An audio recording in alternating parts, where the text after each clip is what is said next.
Hey, what's up everybody? Anton Crowley here from dropshiplifestyle.com, and in today's episode of Dropship Weekly, we are going to be talking about 3 content marketing tips for your e-commerce store. So quick note before we get into this applies to dropshipping stores. So if you're using the dropship lifestyle model, this will work for you. It also works if you're selling on eBay or Amazon or really anywhere. These are just tips that if you're selling physical products online will help you to be able to create better content that will bring a better quality lead to your website through your content marketing efforts. So with that being said, let's go ahead and get into this week's episode of Dropship Weekly.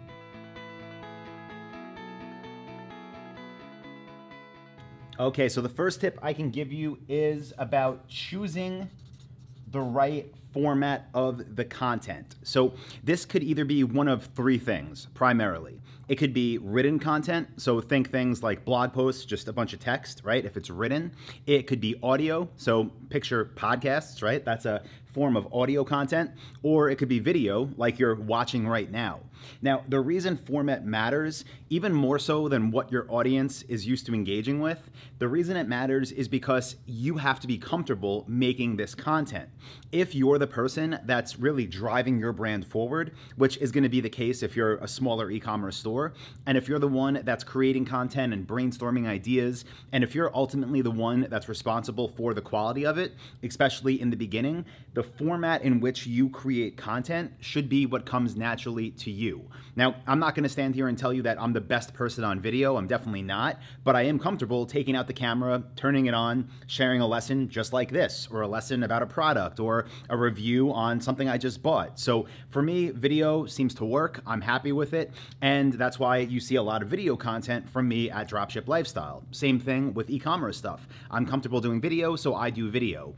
With writing, like blog posts, we do have blog posts, but that's something I get help from our team with because I am not a writer, and if I ever had to sit down in front of a computer and write a 5,000 word article on, I don't know, a new chandelier, it's or like new chandeliers for 2019, it's not going to be a fun process at all. I'm going to hate doing it. It's not going to be good quality, and it's probably never going to be completed. So again, though, if I had to make a video about the top chandeliers of 2019, I could probably do that. I'll do my research, I'll get on camera, I'll talk about what's good about each one, and then boom, that could become a piece of video content for an e-commerce brand we had that sold chandeliers, right? So again, whatever you're comfortable with, you should choose that. Wherever you excel, that's where you should put your time.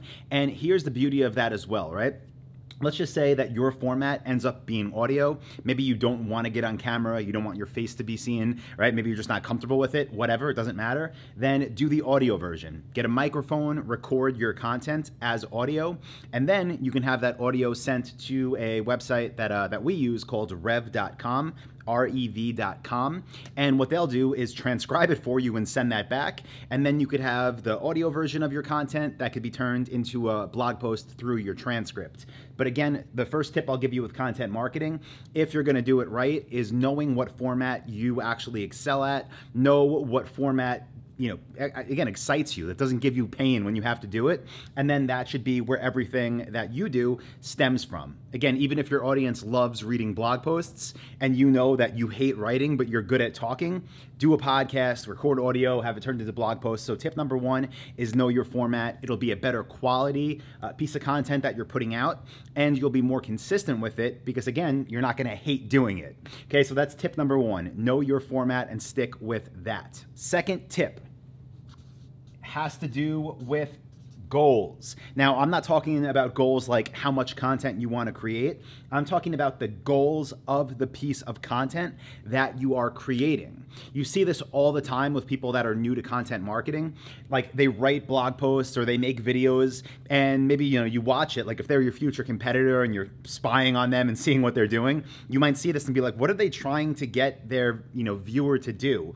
And a lot of times you find that there's no clear call to action. So whenever you are creating content and whenever you're brainstorming ideas, know what the goal of that piece of content is. Whether it's somebody reading a post on your website, watching a video that you have created, listening to a podcast you recorded, what is the goal that you want to happen when someone consumes that piece of content? So this could either be something like a lead. So maybe you're having them read a piece of content and then, it's telling them why they should opt into your email list to get a free report, right?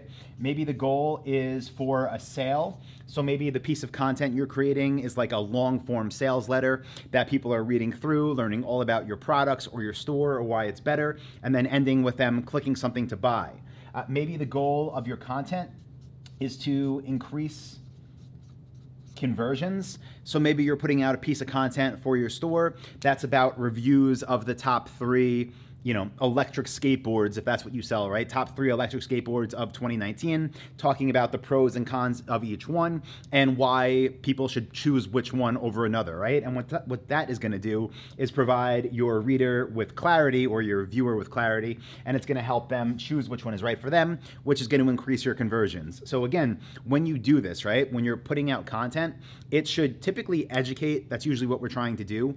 Educate the consumer or the person consuming the content, but then it's also driving an action to happen. You want them to, again, go through it, consume it, and then take an action that obviously is going to benefit your business. And sometimes, it might just be a lead. Sometimes it might be share this with a friend. Sometimes it might be leave a comment below. But either way, whatever it is, when you're creating that content, it should be tied to a goal, or else the effort you're putting in is just kind of out there. Like you're just doing it and you're not going to know what's going to come of it because you're not asking for anything to come of it. So go into it knowing what the goal is. I'll tell you, like, if you're wondering, like, well, how would that work with videos, for example? So this video you're watching right now, right?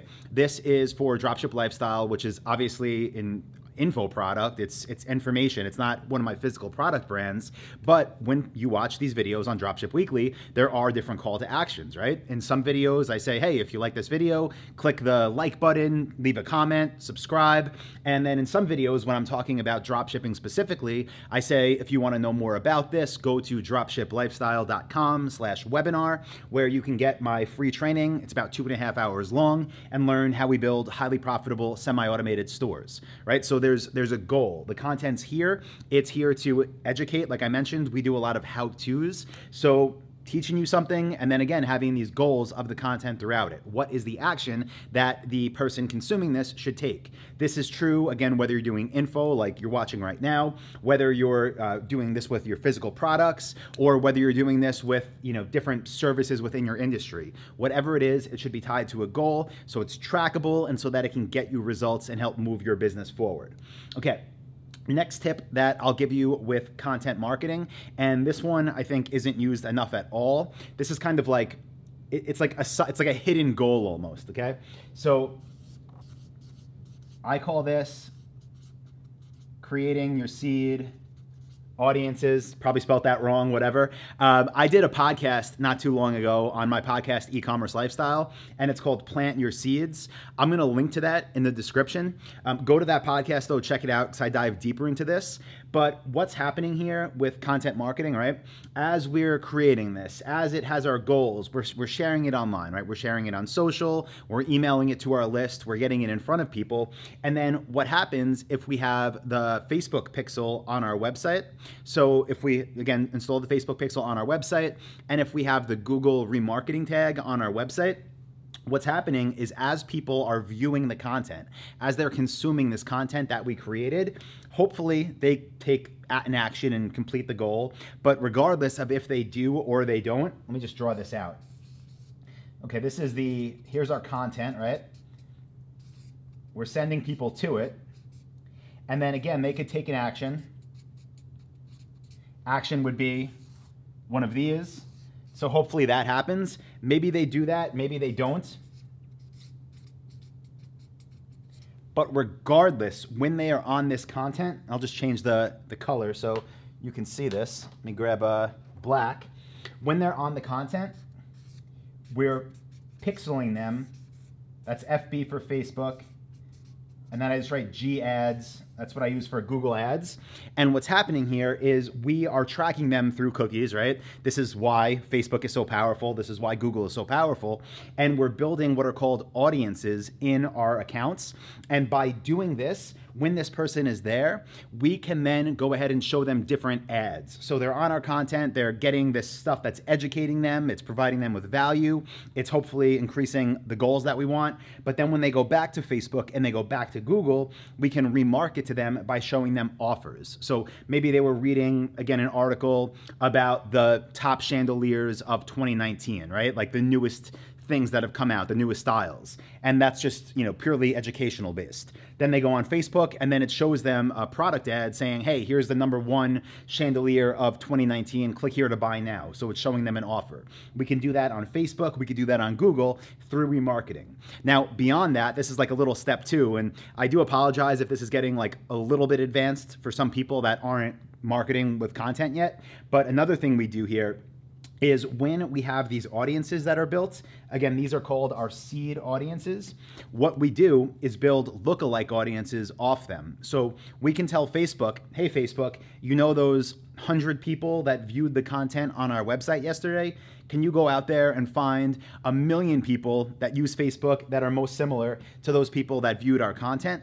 And then that becomes a lookalike audience that we built off of our seed audience, and we can show those people ads to our content, the lookalike audience, bring them back in, get them to take action. If they don't take action, they're added to the list, and it builds on itself. So these are just some ways that I think, things that I wish I knew. Again, like when I first thought that I wanted to get into producing content for our e-commerce stuff, I would be like, okay, I'm selling product, whatever, XYZ, and I would go to a website like Upwork and I would post an ad like, hey, I need a blog writer. Can you write me an article on, whatever, the top dining room tables of 2010. And then I'd get this terrible article, be like, dining room tables are important to be in your household because your family can eat around them. They've been blah, blah, blah, blah, blah, invented in this year, and the typical size dining table fits 6 people. And it was this basic crap that doesn't benefit anybody. But a lot of people, again, that's what I did. When you start with content marketing, you don't know any better. So again, the tips are know your format so the content can actually be good.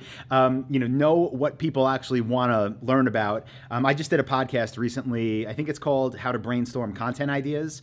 It's on eCommerce Lifestyle. I'll link to that as well. So it'll help you with getting creative and figuring out what people actually want to know about. And then again, of course, when they're there, don't just tell them some basic stuff about what you sell that has no purpose for anybody. Give them info, give them education, guide them to an action.